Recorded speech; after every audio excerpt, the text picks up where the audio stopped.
Bonjour à tous, je suis Didier Mazier, je vous souhaite la bienvenue et je vous remercie pour votre fidélité. Alors pour les nouveaux, un petit pouce en l'air si la vidéo vous a intéressé, vous êtes peut-être arrivé par hasard, ensuite abonnez-vous, activez les notifications et puis surtout partagez ces vidéos sur tous les réseaux sociaux avec un petit post sur LinkedIn, sur Facebook, sur Insta, sur Twitter, sur TikTok, Snapchat, Twitch et tous les autres. Cette semaine, nous allons revenir sur la réalisation d'un visuel qui va simuler un néon. Vous avez probablement vu de nombreux tutoriels sur le sujet, et moi également, mais avec ce que je vais vous montrer là, non seulement nous allons travailler très vite, mais en plus nous allons avoir quelque chose qui va être éditable. C'est-à-dire que vous allez pouvoir à tout moment corriger le texte, et puis surtout modifier éventuellement la typographie pour quelque chose de différent. Alors il s'agit de quelque chose qui est extrêmement rapide, il y a bien entendu quelques petites précautions à prendre, mais vous allez voir que c'est d'une simplicité enfantine.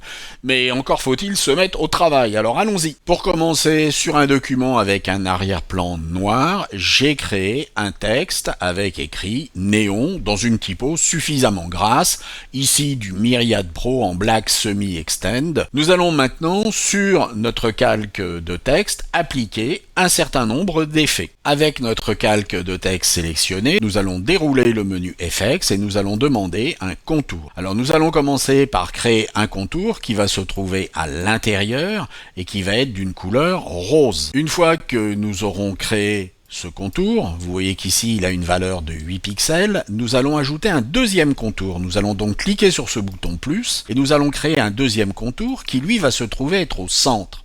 Et ce contour au centre va être blanc. Nous allons donc choisir le blanc sur notre nuancier ou taper 6 fois F. Ensuite, nous allons créer un troisième contour qui va être également un contour rose. Il s'agit d'un rose qui peut être similaire au premier ou légèrement plus clair ou légèrement plus foncé. Ce sont des valeurs que vous pourrez toujours changer à tout moment. Et ce contour, nous allons le placer à l'extérieur. Par contre, sa taille est de 8 pixels. Nous allons voir ce qui se passe si nous avons une taille légèrement inférieure et vous constatez que c'est beaucoup plus agréable. Nous avons donc pratiquement créé nos liserés qui vont simuler le néon.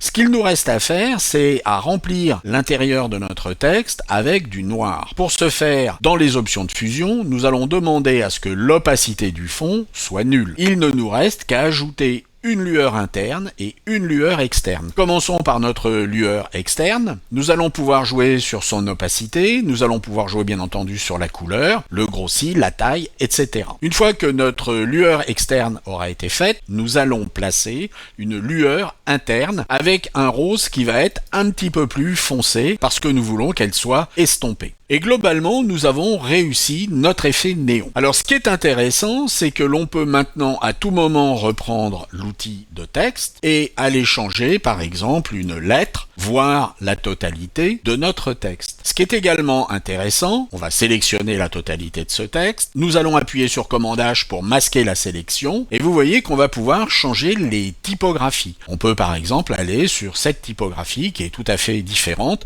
et peut-être beaucoup plus proche d'un effet néon. Alors vous avez vu que c'est quelque chose qui est très simple, il y a 3 contours et puis il y a une lueur interne, une lueur externe et c'est tout. Et votre texte reste éditable. Alors j'espère que cela vous a intéressé et puis j'espère surtout que cela va vous être utile pour vos créations graphiques et je vous dis à la semaine prochaine. Au revoir.